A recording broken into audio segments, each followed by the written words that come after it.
मैं अंजलि मिश्रा, स्वागत है आपका हमारे चैनल में। आपको बता दें, ईडी के द्वारा संजय राउत को एक और बड़ा झटका दिया गया है। ईडी ने अब संजय राउत को दूसरा समन जारी कर दिया है पात्रा चौल मामले में। जी हाँ, बिल्कुल सही सुना आपने। तो ईडी के एक्शन पर जो है राउत, जो पहली बार जब ईडी ने एक्शन लिया था और उन्हें 29 तारीख को पहला समन जो है 29 तारीख को हाजिर होने को लेकर जारी किया गया था, जिसके बाद संजय राउत को अब दूसरा समन जो है वो जारी किया गया है 1 जुलाई के लिए, यानी 1 जुलाई को उनको पेश होने के लिए कहा गया है। बता दें कि अगर ईडी 3 समन इस तरीके से जारी करती है और संजय राउत पेश नहीं होते हैं तो फिर ईडी संजय राउत को गिरफ्तार भी कर सकती है। ऐसे में ये पूरा मामला क्या है, क्यों ईडी ने उन्हें दूसरी बार समन जारी किया, पहली बार समन जारी करने के बाद संजय राउत क्यों पेश नहीं हुए थे, ये पूरा जो पात्रा चौल का मामला है, ये घोटाले से जुड़ा हुआ ये क्या है और संजय राउत किस तरीके की बयानबाजी जो है उन्होंने पहले की है और अब कर रहे हैं, इसके बारे में आइए जरा विस्तार से जान लेते हैं। बता दें कि ईडी ने शिवसेना सांसद संजय राउत को दूसरा समन जारी किया है। अब जांच एजेंसी के सामने राउत की पेशी 1 जुलाई को होगी।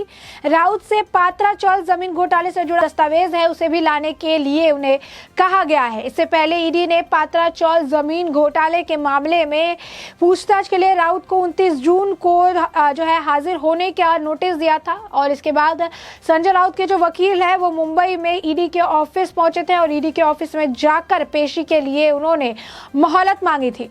राउत के वकील विकास ने ये कहा था कि ईडी का समन सोमवार को संजय राउत को मिला था, लेकिन यह बहुत लेट आया था।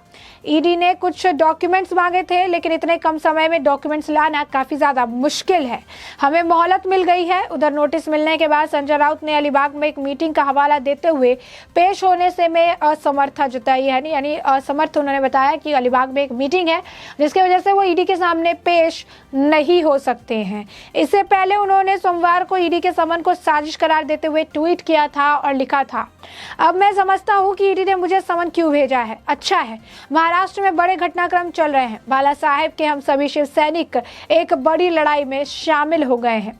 यह साजिश चल रही है। मेरी गर्दन कट जाए तो भी मैं गुवाहाटी के रास्ते पर नहीं जाऊंगा। चलो मुझे गिरफ्तार करो, जय महाराष्ट्र।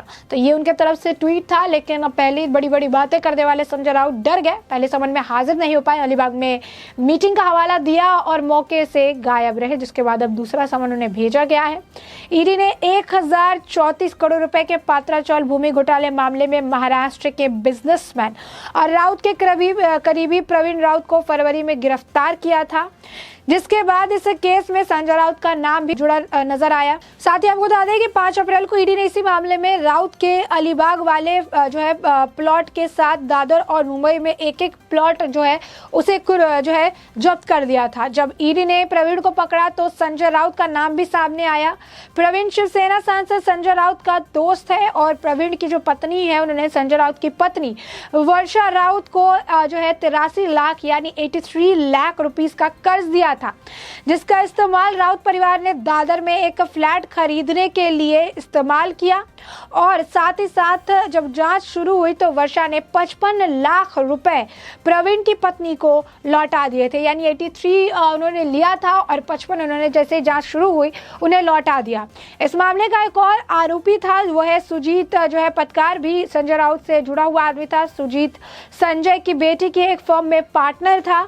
सुजीत की पत्नी और संजय राउत की पत्नी ने एक साथ मिलकर अलीबाग में जमीन खरीदी थी और ये जमीन भी घोटाले के पैसे से ही ली गई थी। तो ये जो है पूरा मामला है, जिसे लेकर अब संजय राउत को जो है ईडी द्वारा समन जो है जारी कर दिया गया है। मनी लॉन्ड्रिंग का मामला है, उन्हें पेश होने के लिए कहा गया है। शिवसेना सांसद संजय राउत ने धन संशोधन मामले में जांच के सिलसिले में मंगलवार को ईडी के समक्ष पेश नहीं हुए थे। उन्होंने पेशी के लिए अतिरिक्त समय की मांग की थी।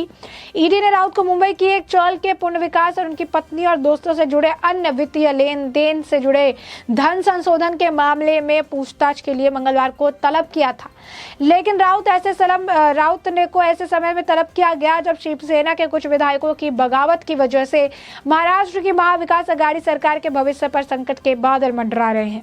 ईडी के एक अधिकारी ने बताया कि राउत अलीबाग यानी रायगढ़ जिला की अपनी पूर्व निर्धारित यात्रा के कारण मंगलवार को शहर में नहीं है। उनके वकील पेशी के लिए अतिरिक्त समय देने की मांग को लेकर दोपहर तकरीबन 11:15 पे जो है एजेंसी के कार्यालय पहुंचे थे।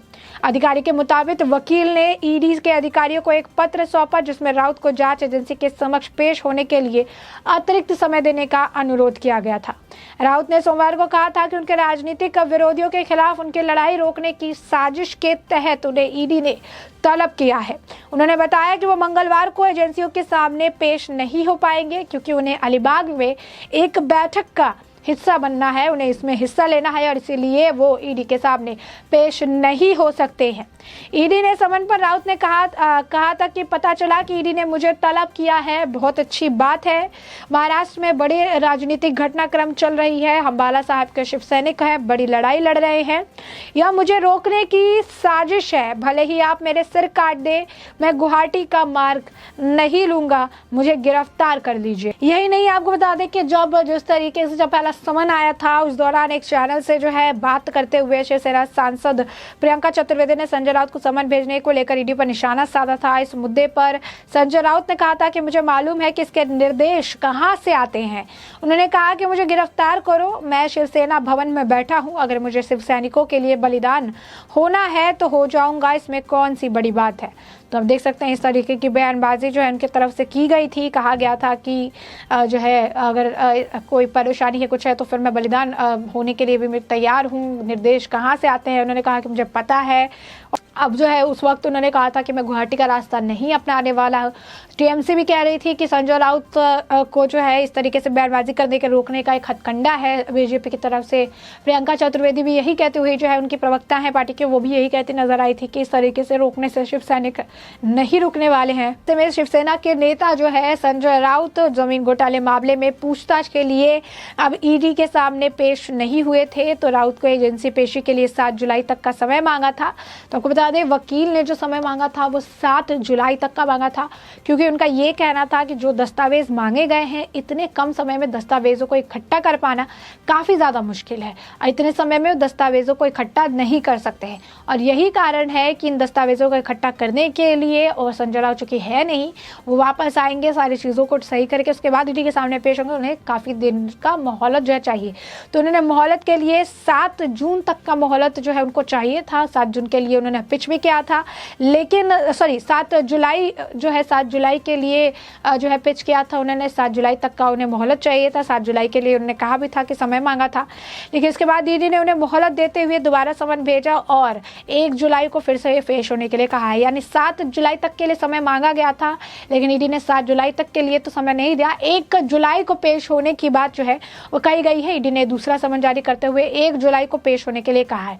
बता दें ईडी ने मंगलवार को राज्यसभा सदस्य राउत को मुंबई चौल के पुण्य विकास, उनकी पत्नी और दोस्तों से जुड़े अन्य संबंधित वित्तीय लेन देन से जुड़ी मनी लॉन्ड्रिंग जांच के लिए पूछताछ के लिए उन्हें तलब किया था। तो इसी जो नोटिस आई थी राउत ने प्रतिक्रिया दी थी, देते हुए कहा था महाराष्ट्र में बड़े चीज़ें हो रही है, आप मेरा गला जो है सिर कलम कर दे, लेकिन मैं गुवाहाटी नहीं जाऊंगा, मुझे गिरफ्तार कर लो। तो इस घोटाले में संजय राउत का जो नाम आया है वो किस तरीके से आया, शिवसेना संजय राउत इस घोटाले से क्या लेना देना है। दरअसल जिस जो है HDIEL ने ये दोनों घोटाले किए हैं उसके डायरेक्टर प्रवीण राउत, सारंग वाधावन राकेश जो है वधावन है, और प्रवीण राउत और सारंग को 2020 में ईडी ने गिरफ्तार किया। दोनों से जब पूछताछ हुई तो पूछताछ में संजय राउत का जो कनेक्शन है सामने आया। प्रवीण राउत ने शिवसेना सांसद संजय राउत के दोस्त है। प्रवीण का नाम भी PMC बैंक घोटाले मामले में सामने आ चुका है। पता चला कि प्रवीण राउत की पत्नी माधुरी ने संजय राउत की पत्नी वर्षा को 55 लाख रुपए का ब्याज मुक्त कर दिया था, जिसका इस्तेमाल राउत परिवार ने दादर में एक फ्लैट खरीदने के लिए किया था, और इसे लेकर ईडी ने वर्षा और माधुरी राउत के बयान भी दर्ज किए थे। गौरतलब है कि 5 अप्रैल को पात्राचौल भूमि घोटाले मामले में ईडी ने शिवसेना सांसद संजय राउत पर बड़ी कार्रवाई करते हुए उनकी संपत्ति जब्त कर ली थी। इस कार्रवाई के तहत जांच एजेंसी ने राउत के अलीबाग स्थित 8 फ्लैट और दादर में एक फ्लैट को जब्त किया था। तकरीबन 11 करोड़ 15 लाख रुपए की संपत्ति जब्त की गई थी, जिसमें 9 करोड़ की जो संपत्ति है वो प्रवीण राउत की थी और 2 करोड़ की संपत्ति संजय राउत की पत्नी वर्षा राउत के नाम पे थी, जिसे जब्त कर लिया गया था। बता दें आपको कि साल 2017 में कांग्रेस एनसीपी की सरकार ने यह तय किया था कि पात्राचौल में रहने वाले 72 किरदारों को फ्लैट मिलेगा, और ये बात उन्होंने कही थी। इसके लिए housing development and infrastructure limited यानी जो है HDIEL की सहायक कंपनी गुरु आशीष कंस्ट्रक्शन ने महाराष्ट्र हाउसिंग और डेवलपमेंट अथॉरिटी के कॉन्ट्रैक्ट दिया था। कॉन्ट्रैक्ट के मुताबिक गुरु आशीष कंस्ट्रक्शन की तरफ से 672 फ्लैट चौल के किराएदारों को देने होंगे और 3000 फ्लैट जो है MHDO को हैंडओवर करना होगा, जिसमें 47 एकड़ जमीन का ये फ्लैट बनने थे। तय ये भी हुआ था कि किराएदारों और MSD के लिए फ्लैट जो है उसे तैयार करने के बाद जो ज़मीन बच जाएगी उसे बिक्री और विकसित करने के लिए अनुमति देनी होगी। सब कुछ तय था और कौन कौन क्या करेगा ये भी तय था, लेकिन कॉन्ट्रैक्ट देने वाली फर्म जो है वो गुरु आशीष कंस्ट्रक्शन ने ऐसा नहीं किया। फर्म ने ना तो चाल के लोगों को फ्लैट दिया और ना ही SDM की कोई भी जो है फ्लैट उन्होंने लिया। और जबकि कंपनी ने जो है इस जमीन को 8 जो अन्य बिल्डर है उसे 1034 करोड़ रुपए में बेच दी। तो ये था पूरा घोटाले का मामला जिसमें संजय राउत को दूसरा समन जारी कर दिया है। अब आपको ये भी बता दें कि अगर तीसरी समन जारी करती है ईडी और उसके बाद भी संजय राउत पेश नहीं होते हैं तो फिर ईडी उन्हें संजय राउत को गिरफ्तार भी कर सकती है। तो ऐसे में हमने आपको ये पूरा मामला बड़े विस्तार से बता दिया है कि पूरा मामला क्या है। और अब इस पूरे मामले पर आपकी भी जो राय हो हमें कमेंट सेक्शन में कमेंट करके जरूर बताएं।